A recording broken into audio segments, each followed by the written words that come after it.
Hey there, welcome back to the Wise Words Book Summary channel. Today we're diving into a book that will help anyone to elevate their personal and professional interactions. The book is The Charisma Myth by Olivia Fox Cabane. So why this book? Well, Olivia Fox Cabane is an expert in charisma and leadership who has coached leaders at top organizations from Google to Harvard on how to master the elusive quality that is charisma. So in The Charisma Myth, Cabane breaks down the art and science of charisma into practical, actionable techniques. This isn't about being born with natural charm, it's about learning the habits and mindsets that anyone can adopt to become more charismatic.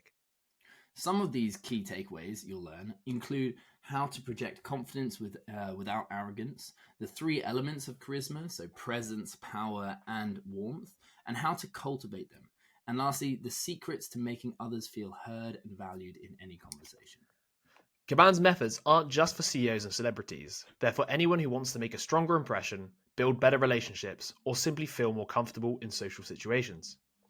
So if you're looking to unlock your inner charisma, make lasting connections and influence others effortlessly, stick around as we break down the core ideas from the charisma myth and show you how to apply them in your own life. So let's begin with the introduction. So, charisma gets people to like you, trust you, and want to be led by you. It can determine whether you're seen as a follower or a leader, whether your ideas get adopted, and how effectively your projects are implemented. Like it or not, charisma can make the world go round. It makes people want to do what you want them to do. But it's not magic, it's learned behaviors. So contrary to popular belief, people are not simply born charismatic, innately magnetic from birth. If charisma were an inherent attribute, charismatic people would always be captivating, and that's just not the case. Extensive research in recent years has shown that charisma is the result of specific non-verbal behaviors, not an inherent or magical personal quality. One reason charisma is mistakenly held to be innate is that, like many other social skills, charismatic behaviors are generally learned early in life. People usually don't consciously realize they are learning these behaviors. They're just trying new actions, seeing the results, and refining them. So eventually, these behaviors become instinctive. So, what does charismatic behavior look like? Well, when we first meet someone, we instinctively assess whether that person is a potential friend or foe, and whether they have the power to enact those intentions. So basically, we aim to assess their power and their intentions. So when you meet a charismatic person, you get the impression that they have a lot of power and they like you a lot. The equation that produces charisma is actually really simple. All you have to do is give the impression that you possess both high power and high warmth, since charismatic behaviors project a combination of these two qualities. So let's jump into chapter 1 then. Charisma Demystified. So, charismatic individuals, consciously or not, choose specific behaviors that make others feel a certain way. These behaviors can be learned and perfected by anyone. But before we learn these behaviors, let's cover the common charisma myths. So one of the common myths is that you must naturally be boisterous or outgoing to be charismatic. But interestingly, research shows that even introverts can be very charismatic. Another myth is that attractiveness is a prerequisite for charisma. Many charismatic figures didn't fit classic beauty standards though. For instance, Winston Churchill was not considered handsome and certainly not known for his sex appeal, yet he was one of history's most influential and powerful leaders. This is true. So, some quick tips for an instant charisma boost. Number 1, lower the intonation of your voice at the end of your sentences. Reduce how quickly and how often you nod, and pause for 2 full seconds before you speak. These new skills and behaviors may feel odd at first, just like brushing your teeth did when you first learned how. However, with practice, they can become second nature, enhancing your charisma effectively. So, moving on to chapter 2 then, the charismatic behaviors. And now we're going to cover presence, power, and warmth. So, charismatic behavior can be broken down into its 3 core elements: presence, power, and warmth. To be charismatic, we need to adopt mental states that make our body language, words, and behaviors express these 3 core elements. Yes, so presence then. Have you ever felt in the middle of a conversation as if only half of your mind were present while the other half was busy doing something else, like reading a script? Do you think the other person noticed? If you're not fully present in an interaction, there's a good chance your eyes will glaze over or your facial reactions will be a split second delayed. We may think we can fake presence or listening, but we're wrong.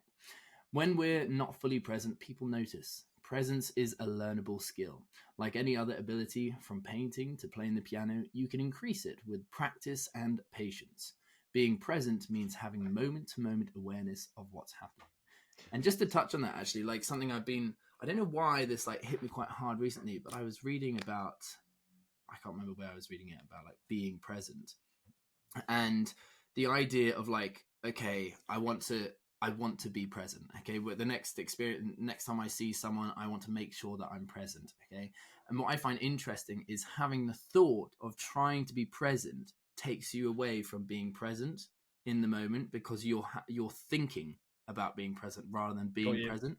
And I just thought that was a bit of a weird, I don't know, way to think about it, because you just think, oh no, I'm focusing on it, but you thinking that you're focusing on it is not you actually properly being present. I agree. There's like a difference between like the flow state of when you're in a conversation and you're not being, Yeah. I guess being fully aware is almost when you're in the flow state of the conversation and you're fully like, there's nothing else in your mind. But you're right, there is this like paradox where like he's talking here about being aware of the fact that you're present, but the moment you're aware of the fact, you're kind of already disengaged, you're already evaluating from above, oh, I am present, but then you also then like think of something else, and then your mind's gone. It's thinking about the fact that you were all of a sudden present. You might even congratulate yourself, and the next thing you know, you're on the thought processes miles away. I've had that before, to be fair, and I understand what you're saying. It's like, to be fair, the ultimate presence, I guess, is when you're in that flow state and time just flies by because you're not really thinking of anything else. You're just there in the conversation. Yeah. Absolutely. Let's put it into practice now. Presence. So here are a few techniques for remaining present, adapted from mindfulness disciplines. So set a timer for 1 minute and close your eyes and focus on one of the following three things: the sounds around you, your breathing, or the sensation in your toes. Sounds is you're going to scan your environment for the sound. Obviously, your breath is just going to focus on the sensation in your nostrils or your stomach as you breathe. And your toes, you just think about your toes and the sensations you're feeling about them. So the next time How are your toes feeling, Jess? Sweaty. I've just been to the gym. Okay, there we go. Someone's a little nervous. All that, yeah. So the next time you're in conversation, regularly check whether your mind is fully engaged or wandering. Bring yourself back to the present by focusing on your breath or your toes for a second, and then return your attention to the other person. Being charismatic does not depend on how much time you have, but on how fully present you are in each interaction. When you are fully present, people feel they have your full attention and that they are the most important thing in the world to you at that moment. Every time you bring yourself back to full presence, you become more impactful, memorable, and grounded. And it does just make sense. Everybody knows that if you're speaking to somebody and they're either distracted on their phone, you're not going to feel like you're making any form of connection or that you're important at all. All right, so power and warmth. So being seen as powerful means being perceived as able to affect the world around us, whether through influence, authority, money, expertise, intelligence, physical strength, or social status. Warmth is goodwill towards others, indicating whether people will use their power in our favor. Being seen as warm means being perceived as benevolent, altruistic, caring, or willing to positively impact the world. Warmth is assessed almost entirely through body language and behavior and is evaluated more directly than power. Throughout our interactions, we instinctively look for clues to evaluate warmth and power, adjusting our assumptions accordingly. Expensive clothing suggests wealth, friendly body language suggests good intentions, and a confident posture suggests confidence. Both power and warmth are necessary for charisma. Someone who is powerful but not warm can be impressive but not necessarily charismatic, and may come across as arrogant, cold, or standoffish. So now let's talk about charismatic body language. So for charisma, your body language matters far more than your words. Since we can't consistently control all of our body language, we can't just broadcast charismatic body language at will. To get all the signals right, we need to control thousands of elements simultaneously, from minute vocal fluctuations to the precise degree of tension around our eyes. Our body language expresses our mental state, whether we like it or not. Facial expressions, voice, posture, and other components reflect our mental and emotional condition every second. Because we don't control this flow consciously, whatever is in our head will show up in our body language. Therefore, to be effective, charismatic behaviors must originate in your mind. A great example of this for me was literally in the gym earlier. I'm not used to like speaking to people in the gym, and I bumped into our neighbor, And I just you meet eye contact, and I just remember just feeling shocked. So I was like, and I could feel it, like you get like the sweats, and I was just like, oh, this is, and I know no matter what, I came across as scared. Yeah. If that makes sense, like no matter how much I tried to hide it, because my body language would have given that off. Yeah. What have you been doing to your neighbour? For me, is a lot of things. It's the fact that I don't really know them that well. Yeah. I have to speak French, which I haven't done in a couple of months, and I don't know. It's hard to. Yeah. I don't even know. Like, even though I bumped into friends at the gym, it's quite a hard one because I'm like there to like work out. I'm in my headphones in and stuff. It's quite. What is the etiquette? Like, what do I say? It's. Yes. No, I completely get that. And to be fair, this was an important point that I picked up on as well from the book. Just how there are multiple. There are only so many symptoms that your bodies can express, and that's related based on your state. And so, if you can change your state, you can change the symptoms that manifest as a consequence. So that's almost like the first step, right? Yeah. You want to be present. You also want to have like an internal state that allows you to then explore and like give off, certain body signals. Yeah. Because most of them are involuntary and you can't focus on all of them all at once. So the internal skills for charisma.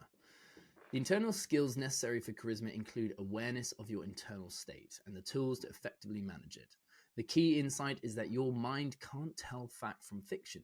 Whatever your mind believes, your body will manifest.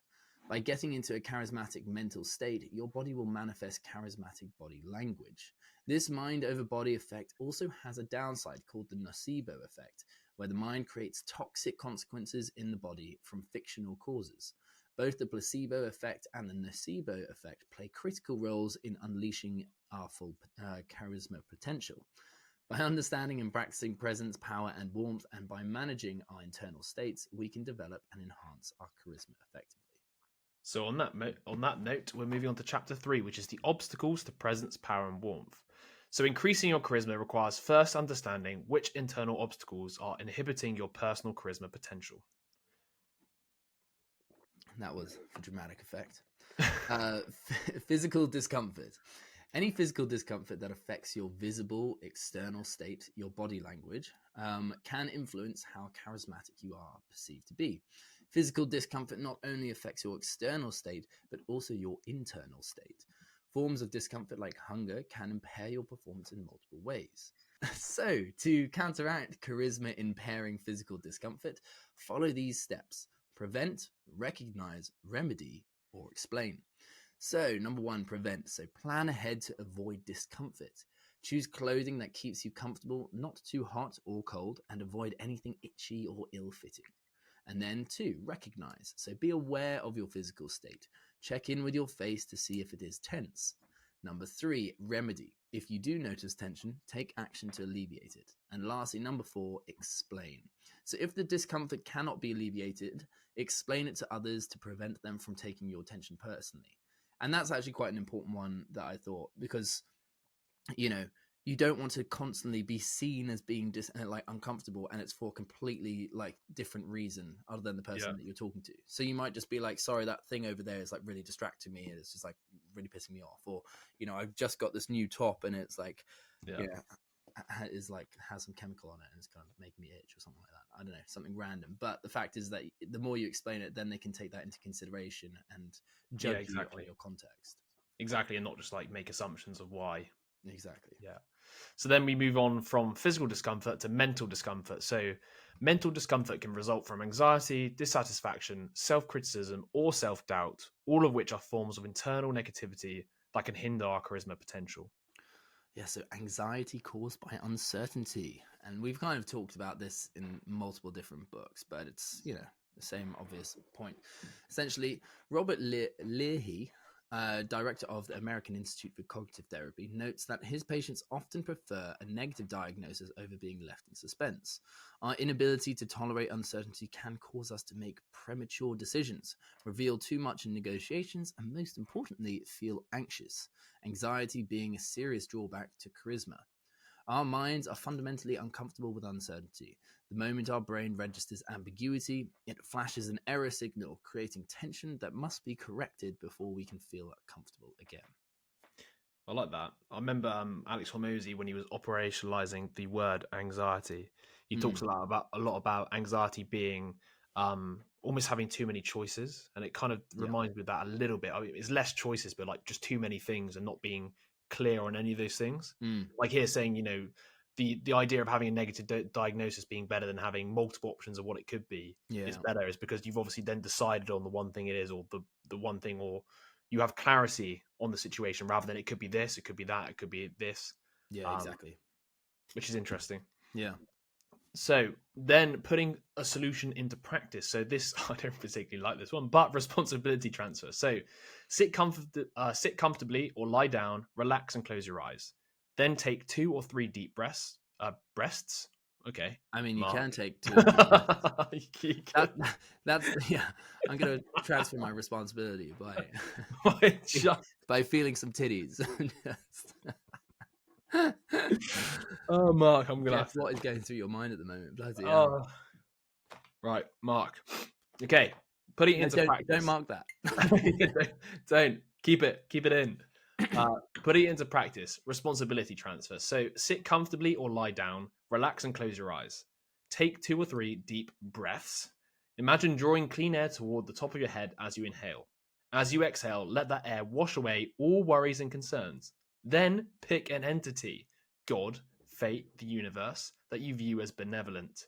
Imagine lifting the weight off everything you've concerned about and placing it on this entity's shoulders. This practice makes uncertainty less uncomfortable, leveraging the placebo effect, and the brain's inability to distinguish between imagination and reality. And I don't really particularly Yeah. disagree necessarily. I can understand why that might work for some people. I think maybe for other people who are more inclined to not believe in that stuff and maybe see things a bit more less airy fairy and more reality based would struggle to imagine, taking off the responsibilities and anxiety and just, placing it on the benevolent universe's shoulders.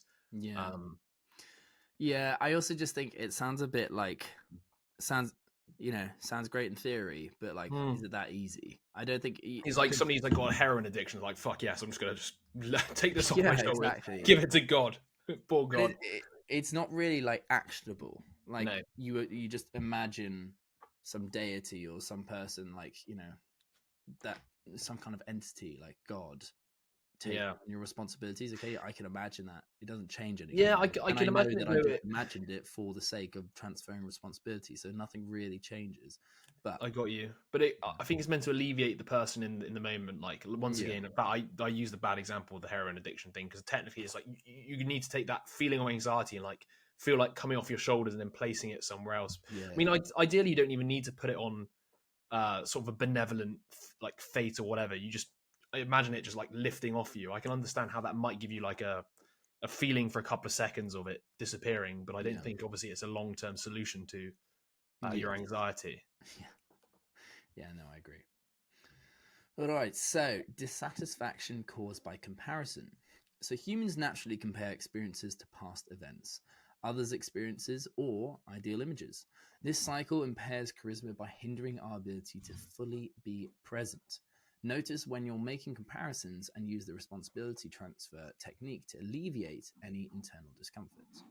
And once again, this is like, if you're thinking about this stuff in the moment, then you're not in the moment because you're Yeah, thinking about it. And that was my point before. And it's like all these points, it's kind of interesting because it tries to teach you to be present. But if you're thinking about them when you need to be present, you're not present.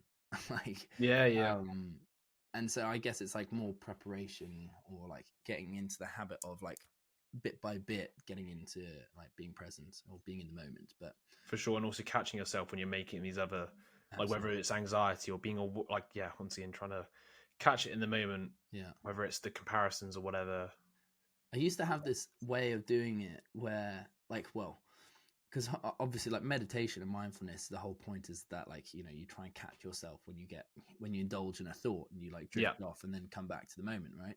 And I actually found listening to um, audiobooks really good for that because I'd be listening and then suddenly I'd like go off yes, yeah. and I would like think about something else, and then I'd realize that I've gone off, started thinking about something else, and then I come back and I rewind it Yeah, a little bit and continue on. And I almost because I would do it like more and more, I became much better at just putting my attention to listening to Yes, the yeah, audio. 100%, mate. Like I find that with podcasts as well. It's the Yeah, same like maybe somebody says something in the podcast which gives you a good thought, and then you obviously run with that thought, you yeah, know, and then you realize you've missed the last whatever 2 minutes because you're too busy chasing that original thought. yeah, Um, yeah, I guess I get what you're saying as well, because it does. You're right. It gives you the anchor of the thing to come back to, whereas normally when you're doing like life and you're not like listening to a podcast, you might just be having multiple different thoughts. You're just all over the place. There's not yeah, really one to come back to. It's kind of just like the only thing to come back to is the awareness that you're, all over the place. yeah, yeah. No, exactly.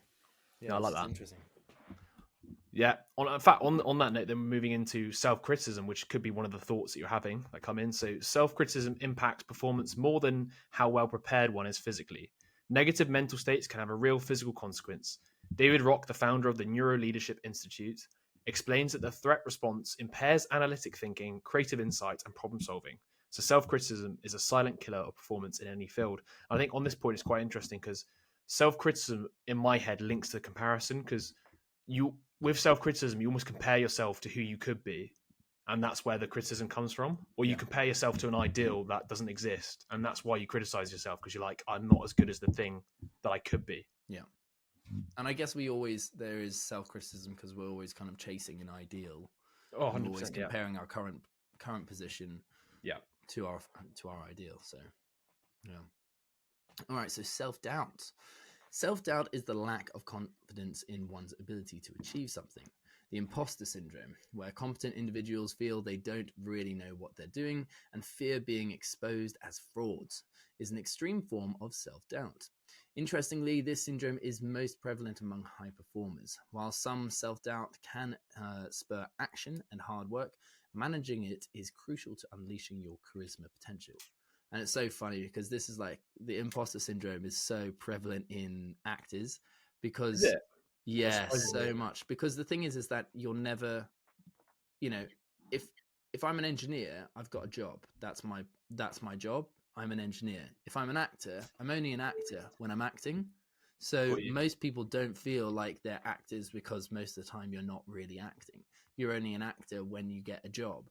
So you almost feel like an imposter when someone's like, "Oh, so what do you do?" And then it's like, "Well, I haven't had a job in this long, so can I really say that I'm an actor?"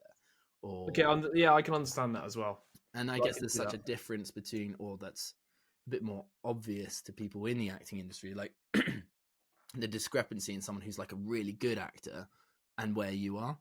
So it's like, Yeah, do I relate myself as being like, a B-lister actor? Well, no, because I'm not. And so yeah. like, where do you draw the line? Where do you identify someone as being an actor and not being an actor? And I guess it's just a bit more obvious in that field because you're exposed to the people at the very top. Whereas like if I was an engineer, like, I don't know anything about engineering, but I don't know how obvious it is, like who's the best engineers in the world Got you. compared Yeah, to, yeah. um, The acting's interesting as well. I've always thought maybe there's like maybe you can almost delineate a different type of imposter syndrome, which is maybe somebody who's actually made it, but they still feel like an imposter because they know that they're like a normal human being and they kind of get deified by everybody else. And like, hang yeah, on a second, I still make mistakes. I'm still a human. I still take shits, and yeah, everybody thinks I'm this like god, but I'm not. I wonder how people can like reconcile the public adulation they get with the actual reality that they know they're like flawed. yes, yeah. Well, I think there are a lot of like professional actors that still feel like that. Oh, for sure. They still Of feel course, like yeah. they're an imposter, and people are expecting them to reach some certain. That people have expectations of them, Yeah. and yet, yeah, I don't know, they don't align with it. But yeah, Yeah. So, just to recap then, chapter 3. Understanding and addressing both physical and mental discomforts are key to enhancing your charisma. By managing these internal obstacles, you can unlock your full charisma potential and improve your interactions and influence with others. all right. So moving on to chapter 4, overcoming the obstacles. So skillfully handling any difficult experience is a 3-step process: destigmatize discomfort, neutralize negativity, and rewrite reality. So let's get started. So, step 1, destigmatize discomfort. Destigmatizing an experience means reducing its power by understanding that it's normal, common, and nothing to be anxious about or ashamed of. Feeling internal discomfort and negativity is a natural part of life. Everyone experiences it. Yet shame is the real killer. of all the emotions is one of the most toxic to health and happiness. Shame researcher Brené Brown defines it as the fear of being unlovable. Shame is the intensely painful feeling of the experience of believing that we are flawed and therefore unworthy of love and belonging. Often is not what we feel that is the most painful. It's our shame about feeling this way that really does the damage. So putting this into practice of destigmatizing discomfort. So 1, remember that uncomfortable emotions are normal, natural, and a legacy of our survival instincts. Everybody experiences them from time to time. 2, de-dramatize the experience by thinking of others who've gone through it, especially the people you admire. And 3, see it as a shared burden. You're part of a community of human beings experiencing this feeling at this very moment. Yeah. And I think that does help a lot, to be fair. Like, I've thought about that where everyone goes through the same process, the same feelings. So it's like, it kind of de-escalates a lot of it, like brings it down, it kind of grounds it. And everybody experiences these at different times. It's quite, that's why I guess everybody talks about like, reach out to your friends if you're going through a tough time and stuff, because everybody can kind of like empathize with it, even if it doesn't look like they're having a tough time either. They might have gone through something that you didn't know, and they can obviously then offer advice or be there to support. Absolutely. Yeah, no, that is very comforting, knowing that other people have experienced what you've kind of experienced to some extent. All right, so moving on then to step 2, neutralize negativity.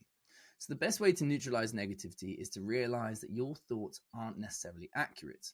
When your brain spins negative scenarios, remind yourself that you may not be getting an accurate perception of reality, just a perception of reality.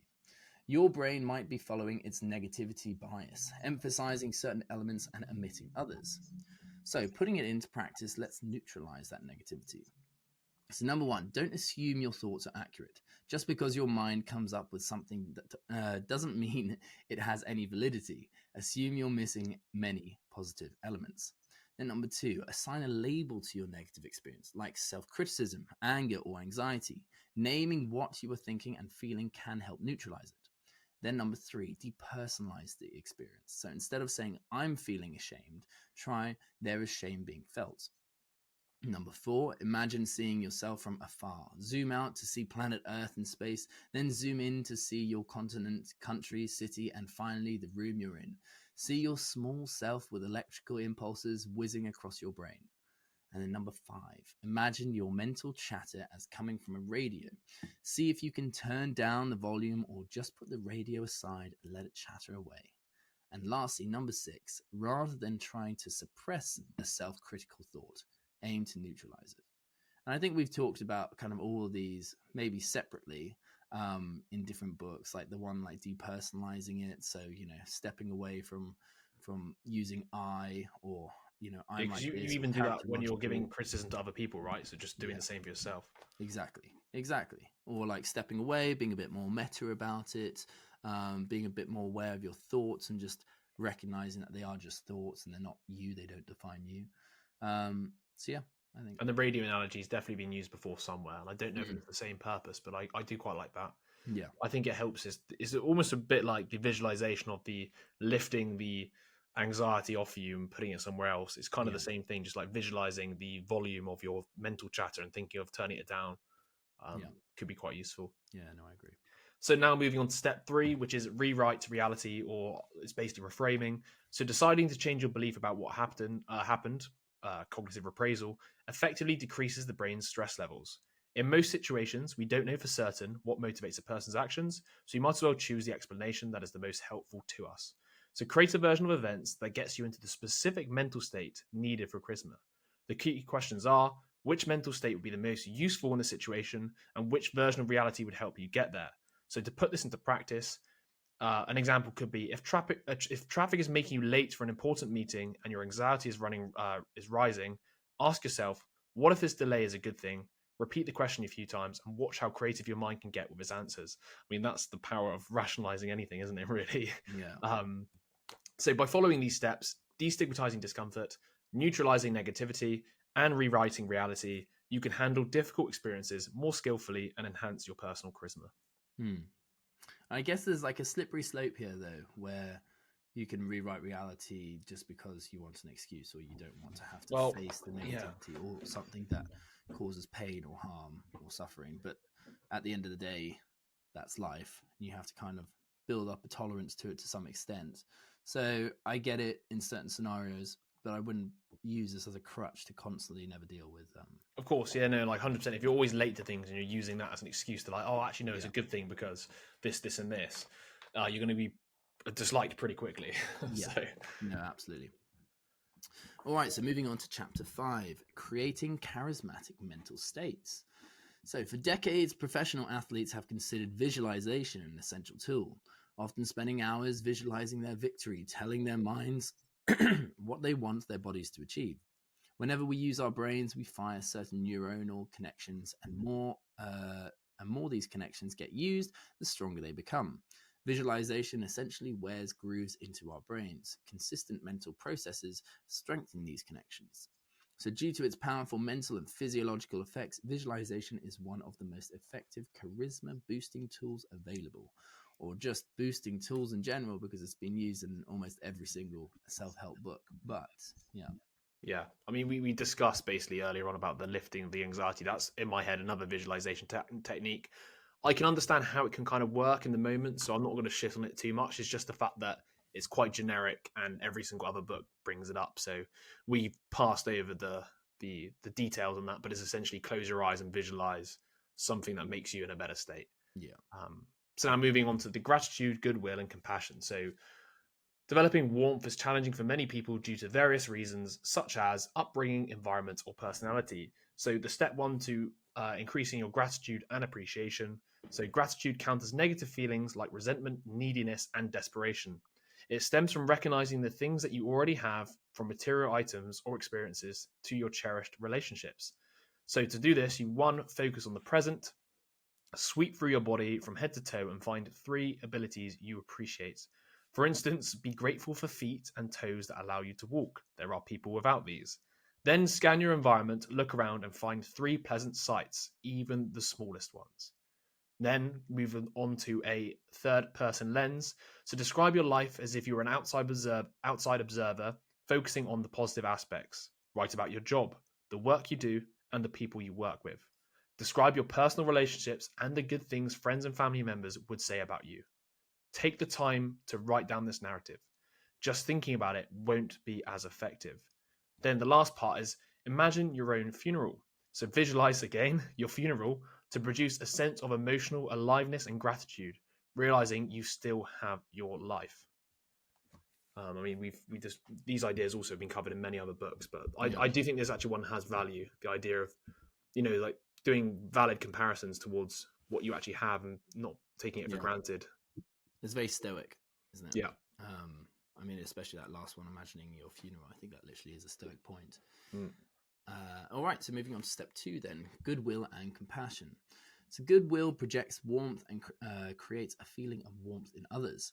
Focusing on someone's well-being makes you feel more connected to them, shows across your face, and increases your charisma. Goodwill is the simple state of wishing others well. Start by finding 3 things you like about the person you want to feel goodwill towards, even if they are as small as their shoes are shined or they were on time. So putting this into practice, number 1, imagine their past. So what if you had been born in their circumstances, with their family and upbringing? Consider what it was like growing up in their situation. Number 2, imagine their present. Put yourself in their shoes right now. Imagine what it feels like to be them today. See through their eyes. And number 3, compassion dynamite. So ask yourself, what if this were their last day alive? Or imagine their funeral and think about what you would say about them. Imagine you start talking to someone and you're just imagining their funeral. Yeah. Like, oh God. Gosh. Yeah, it's hard to do that with not very much information. Yeah. Just met this guy and I'm like, I'm thinking about your funeral, bro. What I say about you. Then applying the same principles. So step 3 is all about self-compassion. So self-compassion is how much warmth we can have for ourselves, especially during the difficult times. It's different from self-indulgence or self-pity, which is a slippery slope. Self-compassion is feeling that what happened to you is unfortunate, while self-pity is feeling what happened to you is unfair. Self-compassion often leads to increased feelings of connectedness, whereas self-pity can lead to resentment or bitterness. So how do you put self-compassion into practice? 1 is list 5 ways you already care for yourself when you're having a hard time. And then number 2 is then write down, or star the most effective methods, this simple exercise helps start your self-compassion list. So by integrating these practices of visualization, gratitude, goodwill, compassion, and self-compassion, you can significantly enhance your charisma and or the state needed for great charisma and improve your interactions and influence with others. All right, so moving on to chapter 6, different charisma styles.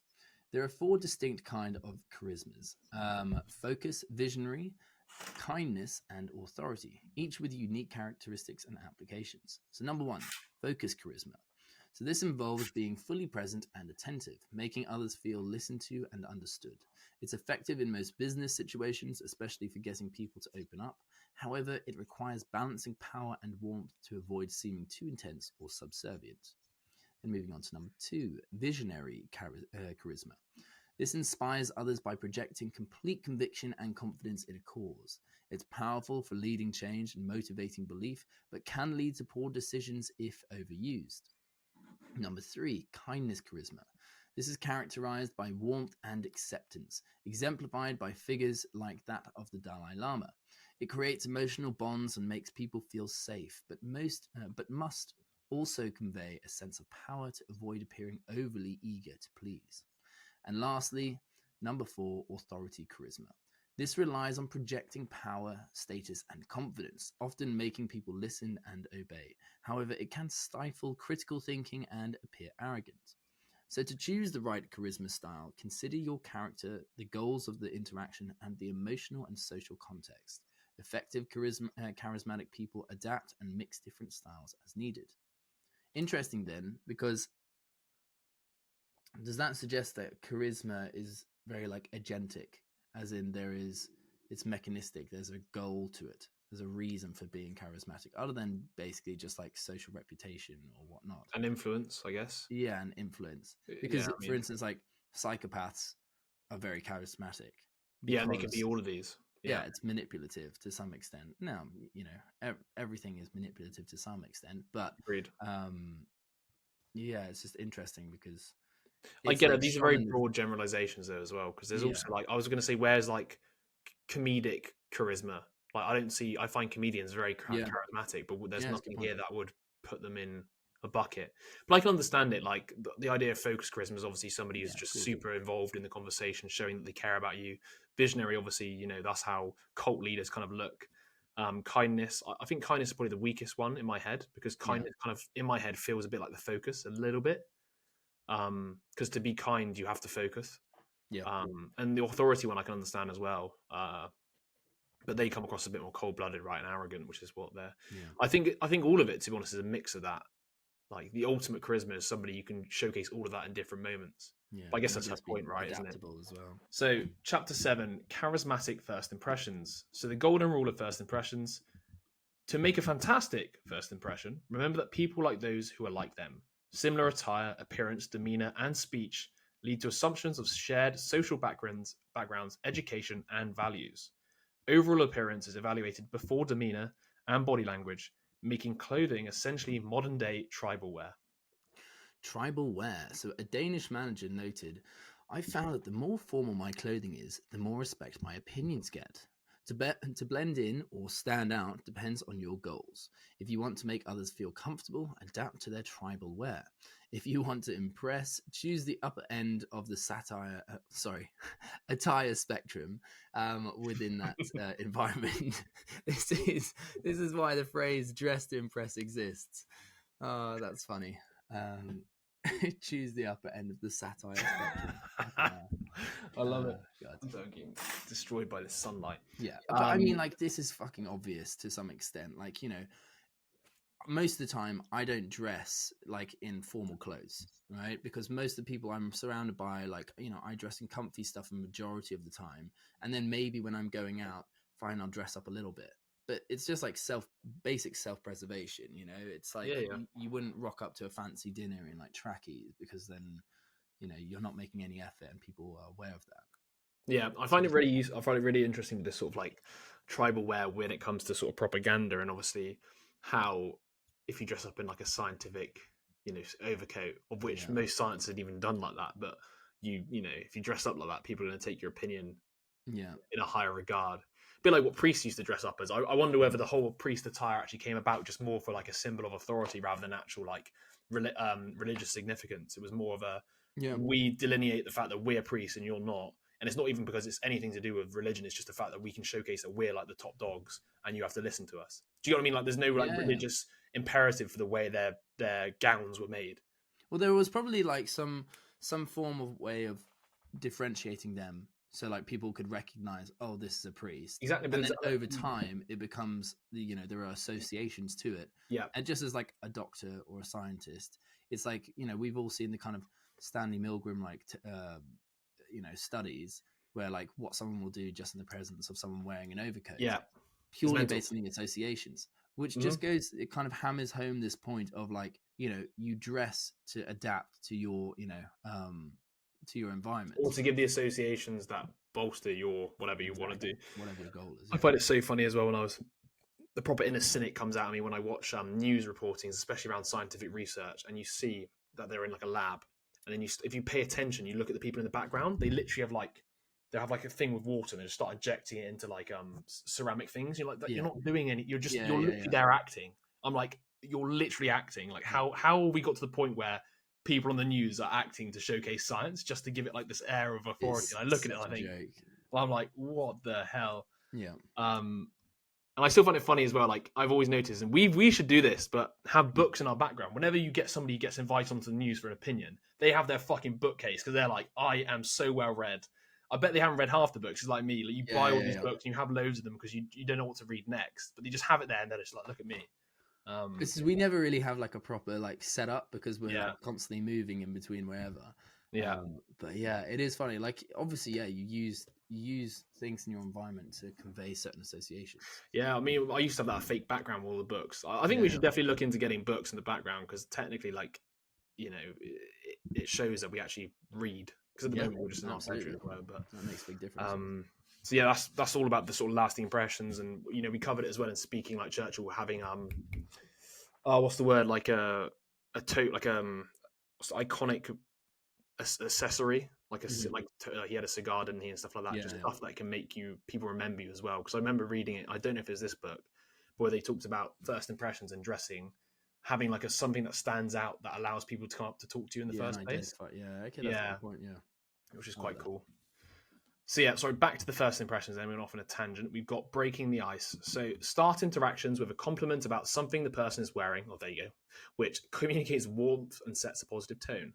Follow up with an open-ended question, like what's the story behind it, or where are you from? These questions encourage storytelling and dialogue. If they ask about you and you want to refocus the conversation on them, use the bounce back technique, which is answer briefly, add a personal note, and then redirect the question. I think the story behind it is quite cool, and the where are you from is actually a fantastic question because obviously then you've got so many hooks to then ask more questions, like, oh, you're from here, that's cool, I've never visited, what's it like, No, it's true. All right, so moving on to chapter 8, speaking and listening with charisma. So charismatic listening. Listening skills are essential for charisma, and most charismatic individuals possess them in abundance. It's remarkably easy to impress people just by listening attentively. The 3 keys to communicating presence are attentive listening, refraining from interrupting, and deliberate pausing. A few simple tweaks can elevate your listening skills from good to extraordinary. One common mistake is equating listening with letting people talk until it's my turn. Even if the other person is doing all the talking, you can't let your mind wander while waiting for your turn to speak. Good listeners know never to interrupt, even if the impulse comes from excitement about something the other person just said. Great listeners let others interrupt them, allowing the conversation to flow naturally. And I guess it is also the point of like being attentive. So being in the moment and actually listening to that person rather than, like they said, don't go off and think about other things. Yeah. Because the other person will just know. And that's just a massive... It's a classic. Like they say like, oh, I went to a holiday in Spain. And you're like, oh yeah, I went on holiday in Spain. And I did this, and this. Like, that wasn't... Like, people that like top other people's stories are the worst. I can't stand that. Yeah. Do you reckon they realise they're doing it? I don't think they do. I think they don't think they do. I think they're just oblivious, but they've just been doing it for so long. All right, so master listeners employ one extra trick. They pause before answering. When someone speaks, let your facial expressions react first, showing that you're absorbing what they've just said and giving their statement the consideration it deserves. I like that.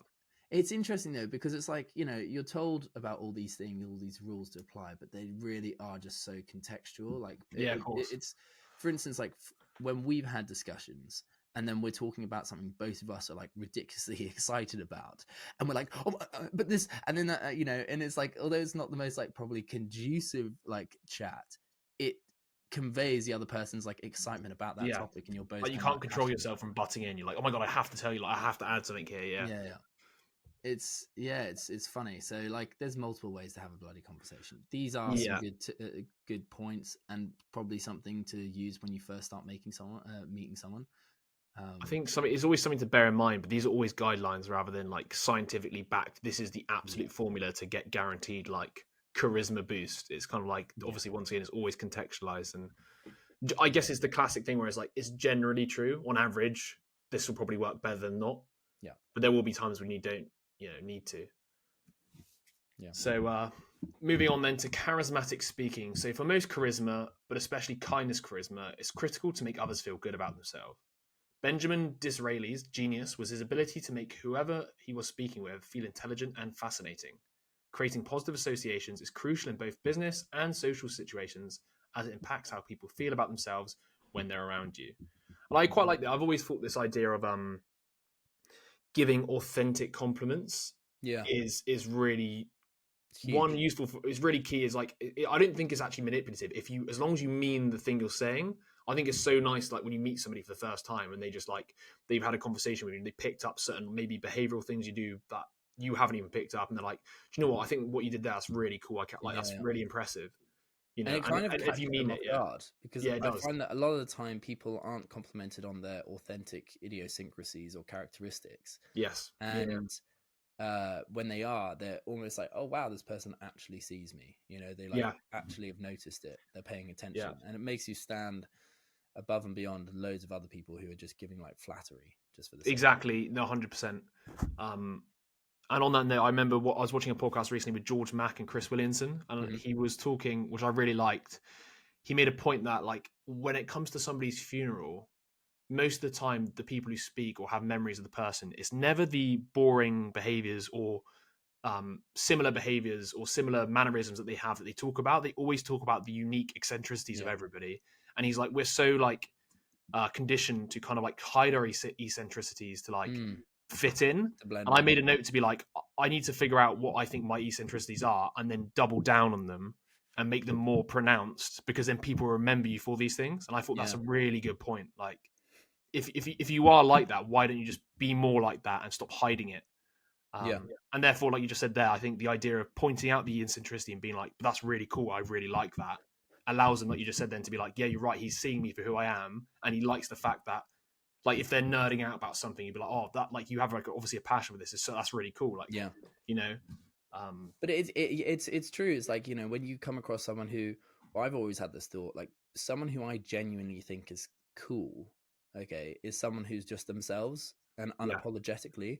And obviously there's, you read the room, but you should try and be yourself. And being yourself is just you doing being you, rather than trying to blend in too much. And I think a lot of people feel like they can't be their authentic selves because they're, they want to blend in. But actually, ironically, people find it more interesting. It's just reminding me as well. So there's a blog post I read by Ian Leslie, and the guy wrote Curious. It's called The Last of the Curmudgeons. It's a word. In fact, let me just try and find the definition of it, because I remember reading it. How do you spell it? Curmudgeons. Curmudgeons. I might be pronouncing it wrong, by the way. It's to do with somebody who's like grumpy, basically. And he uses Jeremy Clarkson as an example, and also the guy from Slow Horses, the character in it. And basically what he talks about is these guys are so authentically themselves and they're so grumpy that even though they're technically dislikable, you still like them. Yeah. Because they, like, back to your point there, they're authentically themselves. So even though they have massive character flaws, and it's a bit like, we've talked about this with the storytelling and stuff, flawed characters are much better than perfect characters. 100%. So wearing your personality quirks on, like, as as a sort of like banner of who you are is actually more impressive than trying to hide them, Yeah. like your passions, your interests, because it makes you you, and people want to know people for themselves and not what they pretend to be, kind of thing. Yes.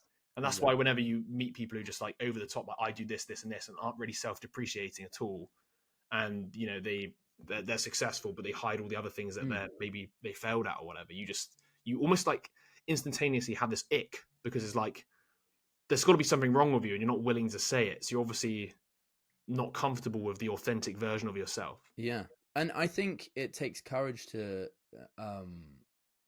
be yourself and to wear your idiosyncrasies on your sleeve, because you're being somewhat vulnerable. You're making yourself somewhat vulnerable, or not necessarily vulnerable, but like you don't know how it will be received necessarily. But I think sometimes when you do that, you also set a standard for others. They feel comfortable with them being themselves a bit more around you because you're clearly doing that as well. Yeah, And I agree. think people like that as well. I think that perfectly exemplifies the how to have impossible conversations, the modeling the behavior you want people to take. It's the same thing, whether it's disclosing something personal, which encourages them to disclose something personal, but behaving in a way that's more authentic to yourself would obviously encourage them. As long as they can detect that it is authentic, then they will encourage them to be more authentic. Yeah. So yeah. All right. So then, taking a compliment, something I'm fundamentally terrible at. Yes. Compliments. Yeah. Compliments can feel both pleasant and awkward. The next time you're given a compliment, follow these steps. Stop and absorb the compliment. Enjoy it if you can. Then 2, let the moment of absorption show on your face, showing the person that they've had an impact. And lastly, thank them. A simple thank you very much is enough, but you can go further by thanking them for their thoughtfulness or telling them that they've made your day. And I just always feel, I don't know why, I just always feel so... I feel an urge to say something back. Yes. And then that's even worse. Like you're trying to like... But you always try and say it similar to for the like sake of it. something maybe on the same level of what they said to you. Yeah, let's say, oh, I like your clothes. Oh, yeah, I like yours too.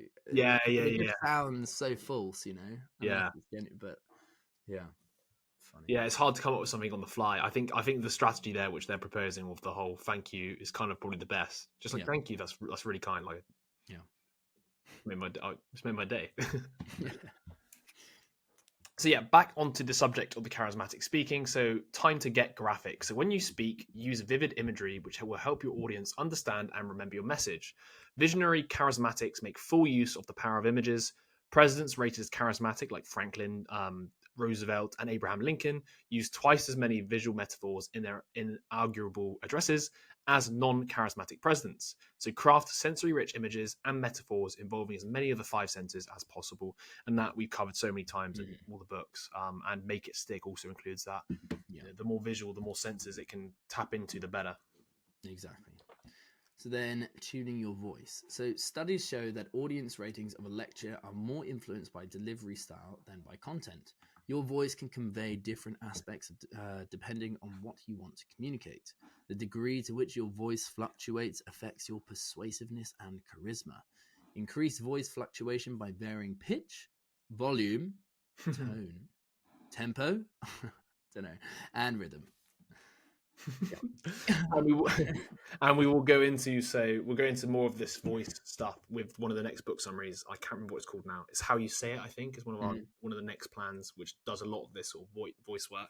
Yeah. So let's put this into practice then with the voice fluctuation, as we've heard incredibly demonstrated by yourself. I know, it was amazing. You've got to say thank you, actually. Oh, thank you. You've made my day. There you go. Gain insights into your voice fluctuation by practicing sentences with a tape recorder. So repeat a sentence several times with as wide a variation in emotions as possible. So vocal power. To communicate power, adjust your voice. The pitch and tone. So lower, more resonant, and baritone voices have more impact. Yes. Volume. Learn to project your voice, modulating its volume and aiming it so specific portions of the audience can hear it. And then tempo. A slow, measured tempo with frequent pauses conveys confidence. I mean, these are all very similar to what we discussed before. Like the idea for me with tempo is like the pause and then the slowing down. But as we've just discussed earlier as well, sometimes the speed can also show, and especially when we do these podcasts and we get excited about certain points, we will speed up massively because there's something about speed, although they argue here it doesn't convey confidence. I think it conveys excitement, which Yeah. can actually almost be even more persuasive because people are like, why the hell does this guy care so much about this thing? Yes. Yeah. And No, then absolutely. yeah, and then with the And then- volume, it kind of reminds me a little bit as well of there was one from the Speaking Like Churchill, the power, not the power brief, but the one where there's a certain word that you want to make the key word. Yeah. You could use volume in that sense to say that word with more power as well, and a pause. Yes. Yes. No, I completely agree. There's a guy that I follow on Instagram. His name is Vin Quang. Oh yeah, I know exactly the guy, the Australian. He's actually pretty good at talking about this kind of stuff. He kind of gives you a very obvious example of how not to do it. Whereas like he'll be speaking like this or in a monotone. Oh yeah, the voice, monotone, and yeah. then- or he actually gets like, I think he has clients, and he'll be like, okay, now try and do this, and he'll like change the tempo up, or like, you know, increase the volume here and see how different how differently the message is communicated. It's and just how much more variation, isn't it? attention, yeah, people put to you. It's variation, like it's variation in tempo, Absolutely. in volume. Yeah. It reminds me a lot of you've probably seen that classic bit of text where it describes like good writing, and it breaks down like, this is a really short sentence, this is a really long sentence, this is like a middle sentence, this is like, this got an exclamation mark, and it kind of showcases that what makes actually text like come alive is the massive amounts of variation within the sentence structures in a paragraph. And then it will give you an example of one which is just like either no breaks or just like the same length, and it kind of just drags on, you know. Yeah, it's interesting because, for instance, a bit of a tangent, but the way that I like learn lines is I put all my lines together and I take away any punctuation, and so you learn it rote, and then that allows you to be flexible when you're actually saying the lines, because you can say the lines in a way that mimics your emotion in the scene. Got you. So let's say I put my attention on you and I'm feeling a particular way. I haven't learnt the line in a particular way, so I can say it in any way that reflects the emotions that I have. And that's kind of the same with like speaking in general. Is like you want to be able to speak in not like too structured of a way. It needs to be able to like change and, you know, have variation, and it reflects how you think about what you're actually saying. You know, if you're talking about something that's sad, you want to, you know, it should probably reflect that. Yeah, and also the person who's writing the script isn't necessarily acting out the emotions as they're writing it, so they're kind of writing in a way that maybe makes like grammatical sense, right? Yeah. Rather than the actual acting of those words, and therefore it's probably better, you're right, to do it in the moment. Exactly. So yeah, it's just an interesting point. All right then. So moving on to chapter 9, charismatic body language. So when verbal and non-verbal signals align, when your verbal and non-verbal signals are congruent, when they agree with each other, the non-verbal amplifies the verbal. So when they conflict, we tend to trust the non-verbal over the verbal. Our tendency to react to how something is said more than to what is said is particularly strong in high-stakes situations, whether it's trying to win a new client, impress a new boss, or make a new friend.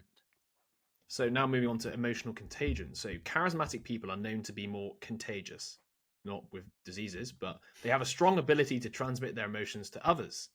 As a leader, the emotions conveyed by your body language, even during brief casual encounters, can have a ripple effect through your team or even your entire company. And it kind of reminds me, you see in like films, don't you, where like if the boss walks into the office and he's like storming around and everybody's like, oh my God, shit's going down. It's kind of that premise, isn't it? You can almost immediately tell somebody's emotional state by the way they carry themselves and the way they're walking and everything. And or just how someone is like, I find it, or I used to find it so much in hospitality, when one of the, like, if the chef is stressed or the manager is stressed, everyone just ends up being stressed. And it's like, because it just like trickles down. And it's the same thing with like family reunions and all this kind of stuff. It's just like one person goes, you just start to see it like becoming contagious. Randomly I just had a thought of like the African savannas, you know, when the gazelles or gazelles, whatever you call them, see a lion and they all just like fucking freak out. It's part of the emotional contagion of that, isn't it? It's like no matter what the emotion is, we're just trained to sort of align with the community because maybe there's a reason why they're scared or, you know, anxious or stressed. And it might be worth it's maybe too much of a risk to neglect it, you know? Exactly, to ignore the stress. It'd be like you're ignoring what's wrong, especially when you also position them as a higher up person in the status, I guess, hierarchy or whatever within the business context. Interesting. All right, so conscious mirroring. So conscious mirroring is the deliberate act of mimicking someone else's body language to build trust and rapport. This behavior, called limbic resonance, is hardwired into our brains and helps us connect with others. By subtly mirroring someone's posture, gestures, or movements during a conversation, you can make them feel more comfortable and open up to you. To practice conscious mirroring effectively, you need to mirror the other person's overall posture, head position, and movements. Then you want to be subtle about it. So only mimic what feels natural and consider gender-specific gestures. I'm just imagining like someone like scratching themselves and you just do the same exact thing. Can you imagine? Like start itching their butt and you just start Yeah. like They like drop something and you like go to pick up as well, but there's like nothing there. You want to vary the intensity. So if they make a large gesture, you can mirror it with a smaller one. And lastly, use a slight delay. So wait a few seconds before mirroring a movement. People are usually too focused on themselves to notice that they are being mirrored. On this note, I've noticed myself, and I think this is pretty normal. People tend to do it naturally without even consciously being aware of it. Yeah. Like if I see somebody yawn, I'm going to yawn. For some reason, my brain just computes that and then goes, "Oh, should I yawn?" And then all of a sudden, I'm yawning. Even thinking about it now makes me want to. But I've noticed as well, like you're touching your face right now, just like looking at you doing that reminds me that I could do that, and you almost feel like you want to. Do you know what I mean? So I don't think necessarily like, because I used to think people always trying to consciously mirror everybody, and I was like, but actually, I genuinely believe most of the time it's not. I guess you can make more conscious of an effort to do it, but once again, it's contextual, right? Because you can look like an absolute dick if like they do this and you straight away do this, and then they do this and you're like, just like a mime, you know. I think most people, probably aren't conscious of it. I've noticed myself now and then when I'm like folding my arms, and either I'll notice it in them, they'll copy it, or I'll copy. Yeah. And it is an interesting, like, it's just a different. It's so subconscious. It is so not subconscious. Really in control. It is 100%. It's just your body is like, I'm just going to copy it for the sake of it, because realistically, that is another component which, okay, it probably makes a marginal difference, but it probably increases the likelihood that you're going to, be more social with this person, and there's more like a payoff. Yeah. And so if there is that chance, then your body's just going to do that while you're actually having a conversation and conveying whatever information you want. Yeah. It's like well, also fidgeting and stuff when you're speaking. You're not like, I'm not constantly being like, oh, all of a sudden I need to move my hands closer to my face. Your body just does it. It's like the same with, like you said, it's you like subconsciously, like they fold their arms. I feel like you almost do it because your body's telling you maybe they feel more comfortable if you fold your arms too, rather than, because they're almost like closing themselves off. I mean, that's what the classic body language stuff says, right? But it kind of conveys that we're both in the same emotional space.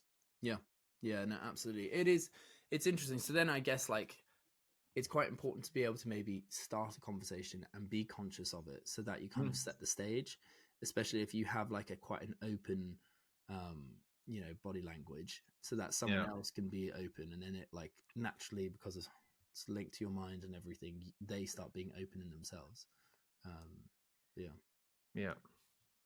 So actually, on a similar topic, then we're talking now about personal space. So behavioral scientists can accurately predict which stool people choose in a communal bathroom based on established patterns related to personal space preferences. The concept of personal space, rooted in mid-20th century studies of zoo animals, suggests that humans feel a sense of ownership over the space around them, much like animals that defend their territories. This personal territory is perceived as an extension of the body, and people react very strongly when it is invaded. So respecting personal space is crucial in nonverbal communication for building rapport and making others feel at ease. Signs such as leaning away or stepping back indicate a need for more space. The size of the personal space varies by culture, population density, and context, with individuals tolerating closer proximity in crowded situations like lifts or public transport. And it does make sense. It's like, if somebody takes a step back from you, you probably are getting too much in their personal space. Yeah. I, for one, do hate people getting too close without, being deserving of it almost. Like, I don't know you that well and you're close to me. Yeah. I still find the whole going to the like using urinals hilarious. Yeah. I personally quite like going next to somebody just because it's quite funny to see people's reactions. Like some people get so angry, they're like, what are you doing? It's just like there's like a whole row free and you just go right next to them, and there's like, I watched a video the other day, and this guy's like, there are like multiple different examples of where you should go if there's like 6 urinals, And he's like, well, if there's two people here and a guy here, you have to go here. And if there's one guy here, Yeah, and yeah, yeah. it's just like, There is and a the lot girls were like, to be is fair, this really what guys have to think about? You know? Yeah, because most of the time you obviously do go far away, but it is just quite interesting to see what happens when you go right next to somebody, especially when there's no, like, I even think it sometimes as well, if I'm by myself and somebody comes right next to me, I'm like, why is this guy doing this? Like, what, Yeah. what do you want? Yeah. Well, you're in your most fragile position, aren't you? That's it. Yeah. All right. So, your eyes, the window to your soul. So, good eye contact is crucial for effective communication and charisma. It can convey empathy, thoughtfulness, wisdom, and intelligence. Intense eye contact can even trigger a physiological response, increasing heart rate and releasing phenyllethylamine. Yeah, that's the one. Call it PEA. P. A hormone associated with feelings of love. Our brains are wired to feel distress when someone with whom we have had significant eye contact looks away. Common problems with eye contact include avoiding it due to shyness or distraction.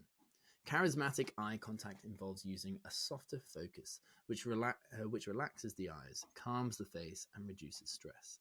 Good eye contact is essential for projecting warmth and is a key factor in enhancing charisma. I think eye contact's like really important.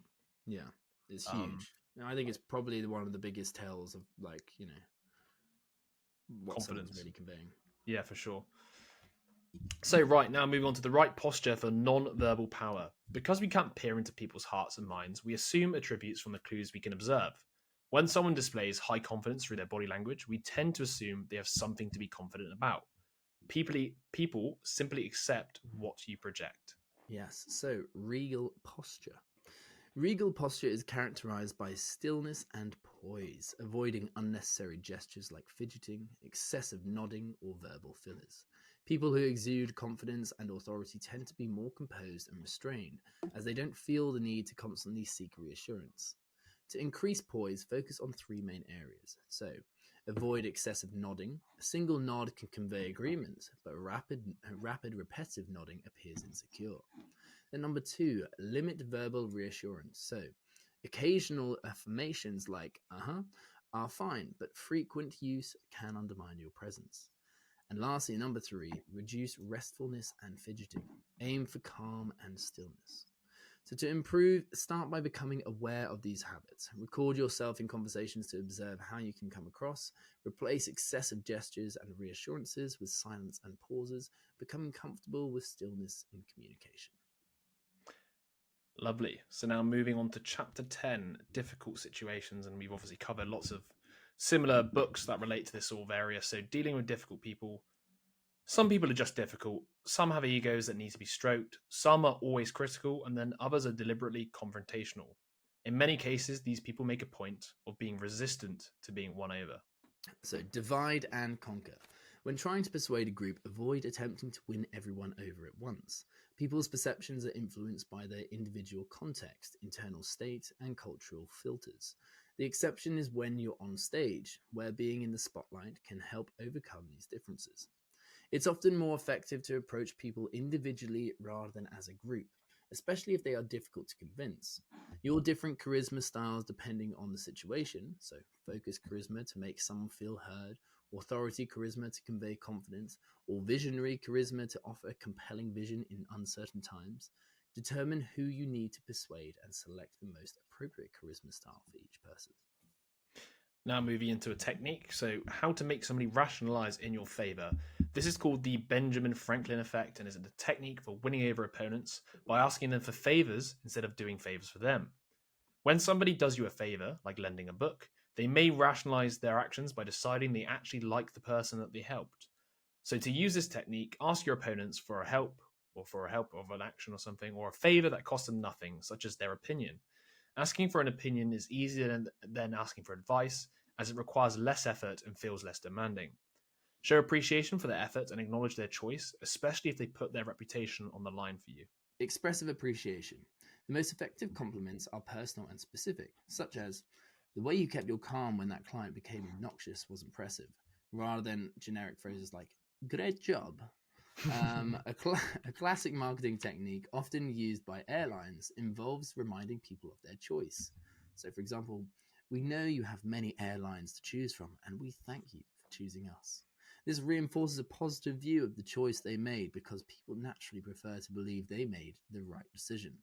So to maintain support, remind people they chose you, your idea, or your service. You can also encourage support by highlighting their impact or showing how the idea or project was inspired by their past actions or similar initiatives they've supported, creating a sense of ownership and commitment. So now moving on to delivering bad news. So before delivering bad news, think about the setting and remembering that people will transfer their feelings for the environment to the experience itself. As much as you can, therefore, choose a comfortable location. So when you're dealing this unpleasant news, your body language is everything. The right body language for delivering bad news is one of warmth, care, concern, understanding, and empathy. Essentially, demonstrate as much kindness, charisma as you possibly can. Show that you fully understand not just how unwelcome the news is, but also the ramifications it could have for them. And then what about delivering criticism? So, unfortunately, criticism, like dental exams, airport security, and depending on whom you ask, taxes, is a necessary evil. You may not like it, but sometimes you just have to do it. There are 4 crucial steps to charismatically delivering criticism. First, think about your timing and location. Try to be as empathetic as possible in your choice of both. Consider the individual's levels of stress and fatigue. And then second, get into the right mindset, one of compassion and empathy. Yes, even when delivering criticism, your compassion will play out across your body language and affect the entire interaction in a positive way. Warmth is also important here. And then thirdly, decide exactly what points you want to make. Be specific. Focusing on a few key points rather than making an exhaustive list will prevent the other person from feeling overwhelmed. And lastly, number 4, depersonalize. So as much as possible, communicate that what you're critiquing is the behavior, not the person. So an example of that is like, we talked about that in Shattered Assumptions, wasn't it? Characterological versus behavioral. So not like you are this, it's like your behavior was this. So Yeah. you talk about what their actions rather than them. Yeah, and it's the same even, I think they mentioned it earlier on the book, is like when you're giving yourself a bit of self-compassion, it's realizing that you're also not your behaviors. So instead of like making it out as if it's, like you said, characterological, it's down to my character. It's actually just the way I behave in that situation. Yeah. So the last part of this chapter then is apologies, what to do when things go wrong. So forgiving yourself first and getting into a good mental state will always help you avoid appearing overly apologetic, subservient, or insecure. So whether you're apologizing in person or on the phone, your first concern is to let the other person have their say. The simplest and most effective way to do so is just listen. Give them the complete presence of your focused charisma. While you listen, be fully present and try to avoid preparing your response. Instead, focus your entire attention on determining precisely what the complaint is. And this reminds me of something you could pair with this would be the whole paraphrasing from Never Split the Difference. Like, instead of listening to respond, you listen to then paraphrase back to them what they've said to allow them to be like, yes, you understood. And then you can respond. Yeah, no, exactly. And you know, this whole chapter is basically just like judging it on the context, on the environment. You know, you use slightly different types of charisma, but you know, all these charismas have common denominators. But essentially, basically just kind of changing up whether it's compassionate or a bit more powerful, I guess. And yeah. So moving on to chapter 11 then, presenting with charisma. So charismatic public speaking. Charismatic public speaking engages several charisma styles, including visionary, authority, and kindness. Here's how to effectively use each style in your presentations. So, constructing a charismatic message. Presentations are often about persuading people. So, to make your message clear and convincing, you need to focus on a single idea. So, identify the most important idea you want to convey and make it clear and understandable. Then, support this with key points. Have 3 to 5 key supporting points. 3 is then you use engaging openers, so start each point with anecdotes, facts, statistics, metaphors, examples, and analogies. Then you need to look at relatable stories, so choose characters similar to your audience to make your stories relatable and entertaining. And then the very last thing you need to do is personalize your statistics, so make numbers and statistics meaningful and relatable. Mm-hmm. And then creating a charismatic appearance. So your appearance on stage conveys a message. Decide whether you want to project authority, power, or warmth through your clothing. Ensure you feel physically confident and comfortable to move with ease on stage. So now, rehearsing for charisma. So charisma takes practice. Steve Jobs, known for his stage presence, rehearsed extensively. So you need to record your rehearsals to identify and eliminate any irritants, sounds, or movements that don't add to your message. I think that's a good point to know that, for example, Steve Jobs, who's, well renowned as being one of the best presenters ever and one of the most charismatic people, literally practice his pitches or his presentations so many times. Yeah. To the point where it obviously looks like it's super professional, but once again, that's all down to the preparation. Once again, it comes down to preparation, doesn't it? I mean, in all these books that we've kind of covered with communication, it's just prepare. There we go. That's a nice little tongue twister. Okay, projecting power. To project power and confidence on stage, adopt a wide stance. Stand with wide stance, balance on both feet. I only do the one. But okay. 2, avoid podiums. So practice speaking without a podium to avoid appearing fearful. And lastly, number 3, find the right volume. Okay, ensure your voice projects confidence, adjusting for the microphone and sound system. Lovely. Now, projecting warmth. So to make your audience feel special, give each person 1 to 2 seconds of eye contact as you move around the stage. Though it feels brief, it creates a strong connection. Color coding speeches. So if you struggle with pausing, try color coding your speeches. Use 1 blue bar for 1 beat pause and 2 red bars for 2 beat pause to remind yourself to slow down and emphasize key points. By applying these techniques, you can enhance your public speaking with charisma, making your presentations more engaging and effective. So yeah, I mean, looking back at that chapter, for example, everything we've covered in every other book, projecting power, I don't agree with her avoiding podiums point. Like, what happens if you have to speak from behind a podium? Like, does it look like he's? I guess she's saying, like, do what's difficult first, and then if you have a problem, fine. But I think a lot of these are very self-explanatory, and we covered them before. I think the color coding is quite interesting. It reminds me of some of the other tips and tricks where it's like, if you're reading from a speech, try and allow yourself to. I mean, it wasn't even just color coding they did before. It's stuff like, putting intonations below the words to allow you to know which ones to sort of say louder, etc. That's also just once again part of the preparation phase, right? It's preparing to present in a way that's, I guess, powerful and convincing. So, chapter 12 then, charisma within a crisis. So, charismatic leadership within a crisis. It's easier to be perceived as charismatic during a crisis because people in emergencies are more influenced by a leader's magnetism. So therefore they become charisma hungry. So seizing the opportunity. In a crisis, you have an opportunity to gain charisma if you handle the situation effectively. So number 1, maintain equanimity. So charismatic leaders are known for staying calm or appearing calm, even during turbulent times. And 2, express high expectations. So assigning people labels you want them to live up to can be powerful, just like the kind of alter casting that we talked about and how to have impossible conversations. So Wharton School professor Robert House found that charismatic leaders often express high performance expectations and show confidence in their team's ability to meet those expectations. And then lastly, number 3, articulate a vision. Your vision should vividly illustrate the difference between the current situation and a better future. This vision gives your charisma staying power even after the crisis ends. Then the next one of the most important parts is bold and decisive actions. So to be charismatic, you need to be bold and decisive, especially during a crisis. During a crisis, people turn to leaders who are confident and decisive. Crisis creates uncertainty and angst, and people seek out leaders who can diminish these feelings through decisive action. So by maintaining composure, expressing high expectations, articulating a clear vision, and taking bold actions, you can enhance your charisma and effectively lead people through a crisis. Amen. All right, and then on to the last chapter, chapter 13, the charismatic life. Living a charismatic life. Oh my God, must be hard. Yeah, God, constantly switched on and having to portray yourself as charismatic. All right, so managing praise, envy, and charisma.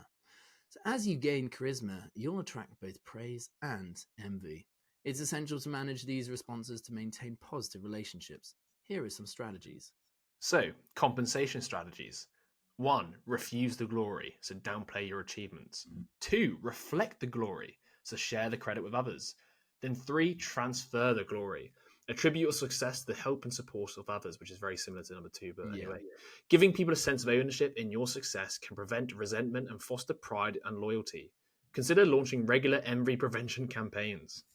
Well, envy prevention campaigns. So number 1, justification.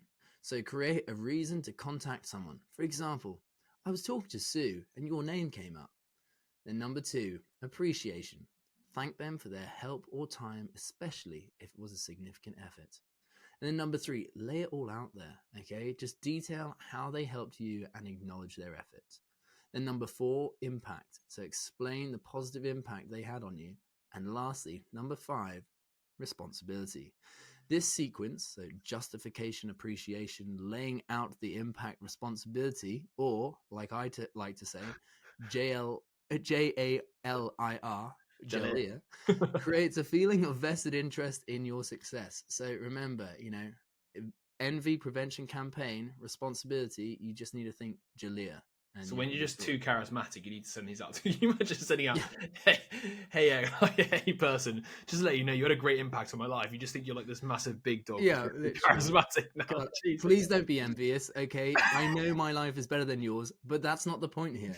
I just wanted to say you've had a big impact on me. There are certain parts of this book I just think, what is going on? But anyway, manage oversharing. People can sometimes reveal too much, and it's crucial to handle this sensitively. Here are some approaches. Pay attention. If someone starts sharing too much, ask yourself if they'll regret it later.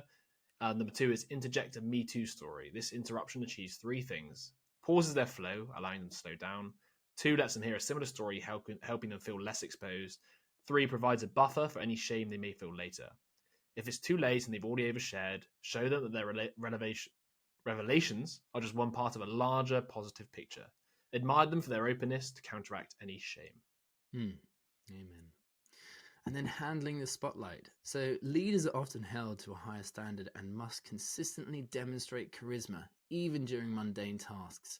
Here are some tips. Like cleaning the sink. Yeah. Like, just got to be so charismatic. Look at me. I'm dressed in a fucking suit and I'm just, So you need to allow yourself to be human, all right? I know it sounds like a big ask, but you just need to do it. So accept and show your humanity and vulnerability. This approach can enhance your power by making you more relatable and avoiding alienation. So how do you show this vulnerability? Well, how do you? I don't know. We're going to find out now. So to effectively show vulnerability, you need to share minor fears, hesitations, concerns, or regrets. This will make you more relatable and approachable. I never thought of that one.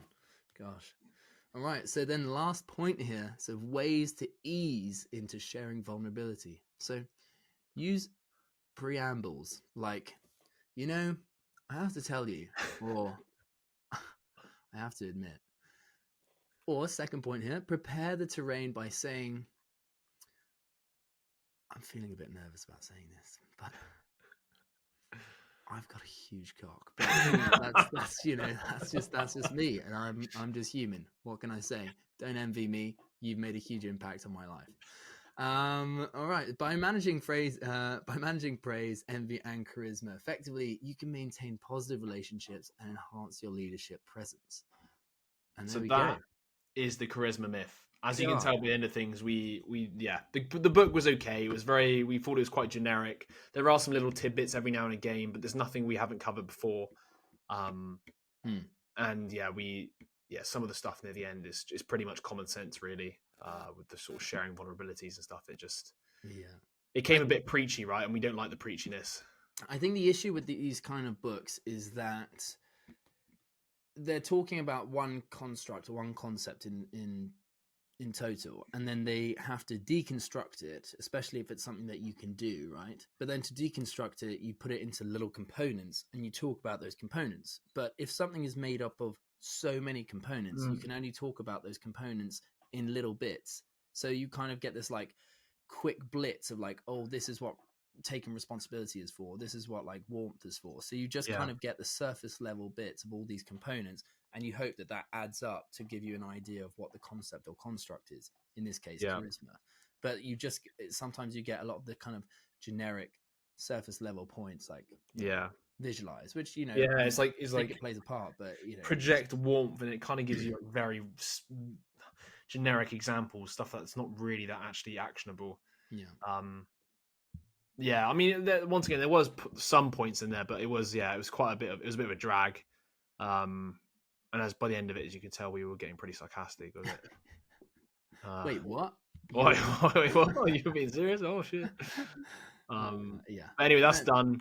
We're looking at It's the Way You Say It, I think, next. Mm-hmm. And we're basically finishing off our communication books. We're going to aim to do a communication summary video. We're going to have to do that at some point. I think go back across every single one we covered and just pull out the absolute best ideas, make it like an 1.5 hour masterclass of the best communication ideas from all the books. Yeah. And then we'll move on to something else. Yes, we will. Indeed. But that is a wrap.